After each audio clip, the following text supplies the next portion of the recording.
ओम तत्सत। आज हम बात करेंगे सिचुएशंस के बारे में। सिचुएशंस एक ट्रिगर पॉइंट, एक स्टिमुलस, एक कैटलिस्ट जो आपके मेंटल पीस को, मेंटल वेलबींग को अफेक्ट कर सकता है, साथ में जो आपके पूरे थॉट प्रोसेस को अफेक्ट करता है, और फाइनली आपके एक्शंस को, आपकी हैबिट्स को, आपकी पर्सनालिटी को, आपकी डेस्टिनेशन को, आपके रिलेशनशिप सबको अफेक्ट करता है। तो हमने ये देखा है कि जो ये सिचुएशंस हैं, ये सिचुएशंस आउटसाइड आर सेल्फ्स हैं। तो यानी ऐसी सिचुएशंस हैं जिसको हम बड़ी बार कंट्रोल नहीं करते और हमारे हाथ में नहीं होती। जैसे फॉर एग्जांपल मैं कहीं पे हूँ और रेड लाइट पे खड़ा हूँ और पीछे से कोई आया, उसने गाड़ी मेरी ठोक दी, तो गाड़ी में उसने बैंग मारा। अब ये सिचुएशन अनप्लेजेंट हो गई। अब हम क्या करेंगे? अब हम उतरेंगे, पहले तो हमारा खून जलेगा, we will be tense, we will have anger.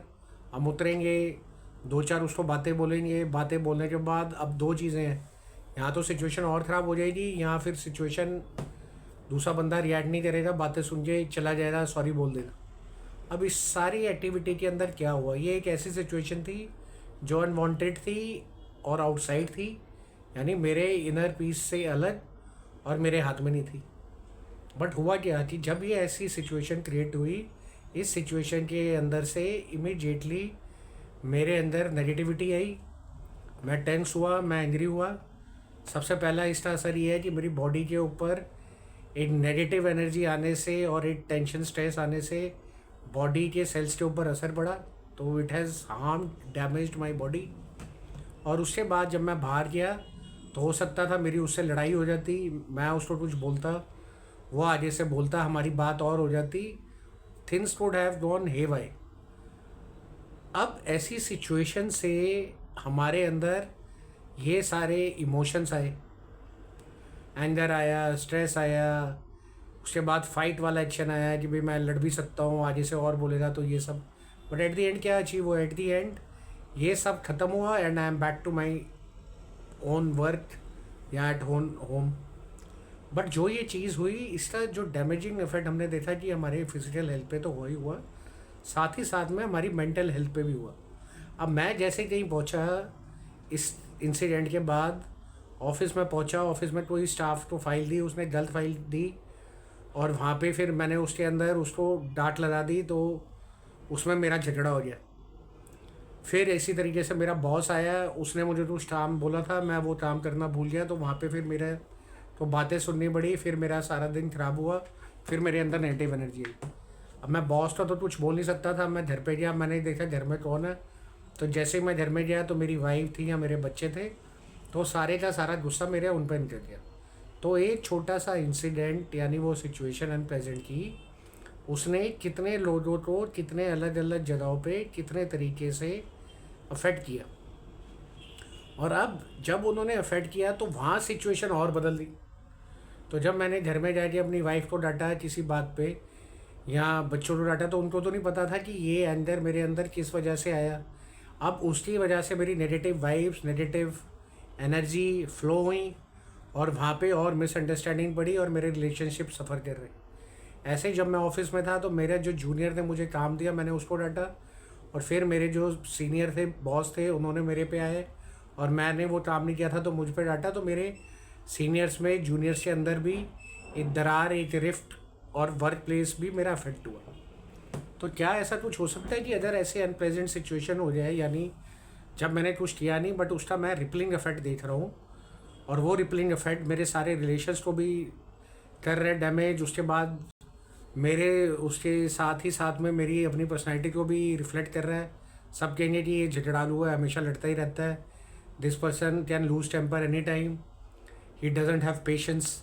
तो मेरे बारे में भी लोग एक विचारधारा कर लेंगे, और फिर उसके बाद एंड रिजल्ट ये रहेगा कि मैं जब रात को सोऊंगा, I will carry all this energy to my bed, negative energy, and then there will be thought processes, जब मैं सो रहा हूँ वो भी मुझे रिफ्लेक्ट करेंगे। तो आखिर मैंने इन सारी चीज़ों से अचीव क्या करा? कुछ भी नहीं। तो हाँ, ऐसा तरीका है जिस तरीके से अगर if you are awaken, if you are conscious, if you are alert, if you are spiritually correct and spiritually active, आप ये चीज़ हो तो वो जो सिचुएशन हुई, इन सारी सिचुएशन के रिपलिंग इफेक्ट से बाहर ला सकते हैं। कैसे?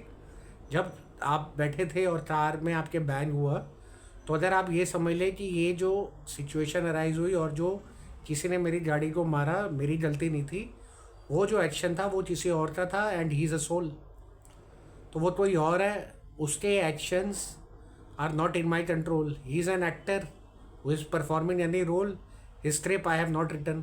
हो सकता है वो अपने घर से लड़ाई करके निकला हो सकता है उसके बॉस ने उसको डांटा हो सकता है उसका कोई कोर्ट केस हो, उसको वहाँ जाना हो और वो लेट हो रहा हो। तो कोई भी वजह हो सकती है जिसकी वजह से, because he was not in a stable state of mind, this event occurred.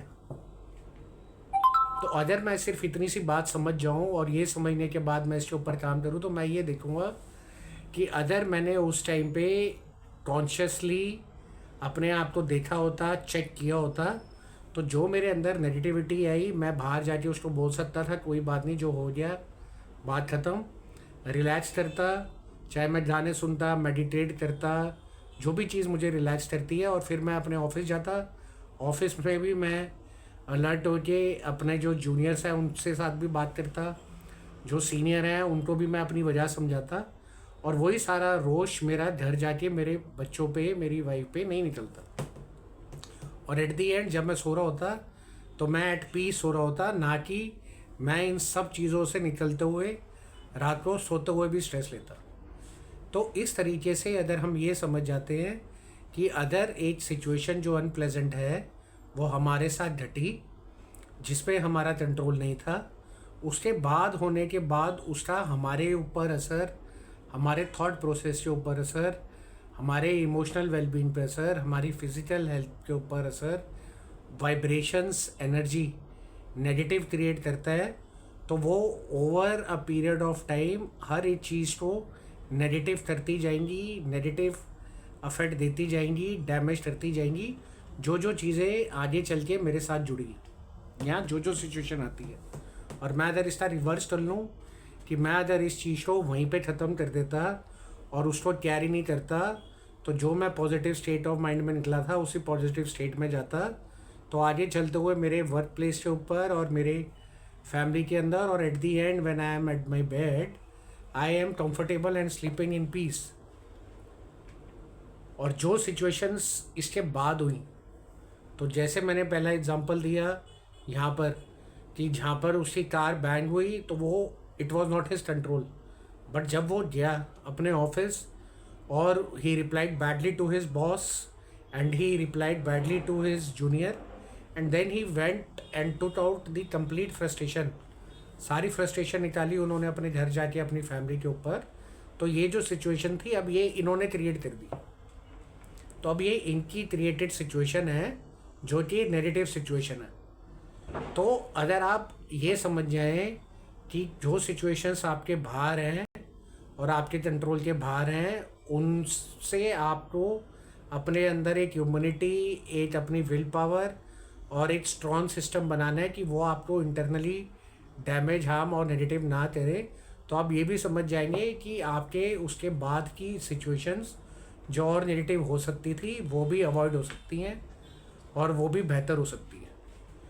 तो जो रिपलिंग इफेक्ट है, एक unpleasant, unwanted, uncontrolled situation beyond you, how it can affect the corresponding या प्रिसीडिंग या futuristic actions of yours and the situation is entirely in your hand.